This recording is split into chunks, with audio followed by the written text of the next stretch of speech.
İnsi cinli şeytanların ağına düşme, biraz onlara karşı açık hale gelme, kale kapılarını, kendi yani masumiyet kapılarını aralama demektir. Kale kapılarını açma demektir. Siz açık durursanız, yani sürekli çevrenizde surlar oluşturmazsanız, yatar kalkar, Rabbi auzubike min hemezati şeyatin ve auzubike rabben yahdurun. Auzu bi kelimatillahi tammati min şerri ma halaka ve zera ve bera. Auzu bi kelimatillahi tammati min kulli şeytanin ve hamme min kulli aynin lamme. Sadece o deryadan belki bir damla bu mevzuda, bu şerefi beni insan, şerefi nevi insandan sadir olmuş bir hayli dua var. Cenab-ı Hakk'a teveccüh var, sığınma var. Kapıları kapalı tutma, surları yeniden gözden geçirme, aman bir delik açılmasın burada. Aman insi, cinni, şeytanlar bizim ruh dünyamıza, kalp dünyamıza sızarlar veya kendi mekanizmaları olan nefsi emmareyi bu mevzuda harekete geçirirler. Ne duruyorsun işte, hazır yani, bu insanın hakkından gel, bunu kündeye al, yere vur, bak sana ne mükafat vereceğiz derler yani. Hani bunlar böyle açıktan konuştuğu, biz onun farkında değiliz ama fakat çok defa o vesveseler, niye yani Nas suresinde, Felak suresinde o türlü istiazeler yapılıyor. Kul a'udhu bi rabbil felak min şerri ma halak ve min şerri hasikin izâ vakab. Kul a'udhu bi rabbin nas, melikin nas, ilahin nas, min şerril vesvasil hannas. İnsanlığın iftihar tablosu, gece yatağa girerken bunu 3 defa okuyor, ellerini üflüyor, tepeden tırnağa bütün vücuduna sürüyordu. Hatta büyüye karşı bile ellerini böyle tutup aynı şeyi 11 defa yapıp tepeden tırnağa kendisine sürmesi için onun tavsiyelerinden.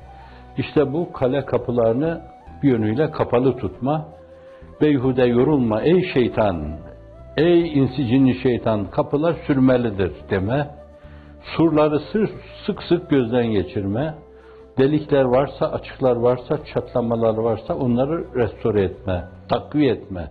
Hani zelzeleye karşı nasıl binalar takviye edilir öyle.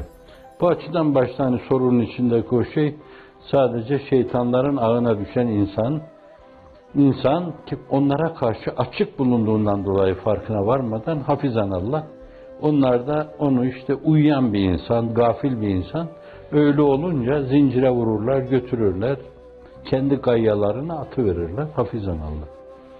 Evvela o mevzuda yani meseleyi nasıl anlıyoruz onu ortaya koymak lazım. Efendim, bu mevzuda şeytan insan üzerinde değerlendirdiği esas bir kısım hususlar var. İnsan mahiyetinde mündemiş olan belki hususiyetler denebilir, sistemler denebilir bunlar. Nasıl manevi sistemler var? Yani diyelim latife-i Rabbaniye var, his var, şuur var, irade var. Ondan sonra sofiler ifadesiyle sır var, bir yönüyle hafi var veya hafa var, akfa var. Aynen öyle bir de insanın mahiyetinde olumsuz sayılan negatif şeyler var.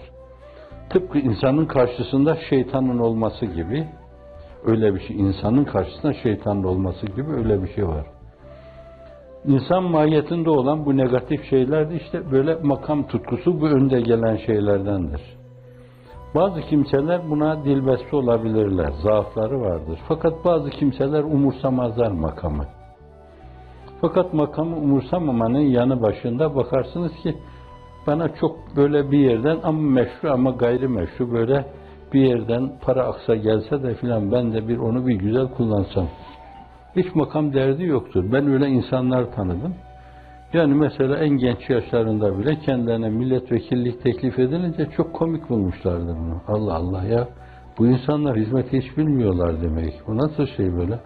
Çok önemli. Yani bir Kur'an kursunda bile olsa orada işliyorsun şakır şakır böyle Allah'ın izni inayetiyle insanlar yetiştiriyorsun. Sonra İmam Hatip'e yönlendiriyorsun. Sonra enstitüleri takip alıyorsun. Bu öyle bir mesele ki ne olacak milletvekilliği bunun yanında? Efendim, dolayısıyla yani makama karşı belli mesafeleri vardır. Umursamazlar onu. Fakat aynı insanlar bir para zaafı esas, servet zaafı karşısında bakarsınız dize gelebilirler. Para zaafı efendim böyle imkan zaafı karşısında dize gelmeyen insanlar da vardır. Hafizanallah onlar da beşeri, cismani garizeler karşısında dize gelebilirler. Bohemlik diyorsunuz burada. Hayvani hislerine yenik düşebilirler.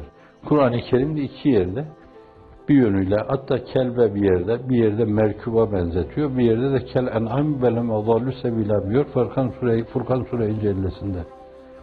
Hayvan gibidir diyor. Bazıları da mesela hakikaten bakarsınız makam tutkusu yok. Bunun aynı zamanda para sevdası da yok. Fakat bohemlik mevzuna gelince o mevzuda zaafı vardır. Böyle bir zaaf en müstesna, en mü'tena toplumlar içinde bile bazı fertlerde bulunmuştur. Siz iz sürerek gitmeyin ve benim biraz evvel verdiğim misaller içindeki insanlara da rica ederim bağlamayın. Çünkü onlar aklanmış, arınmış, gitmişler başka tarafa.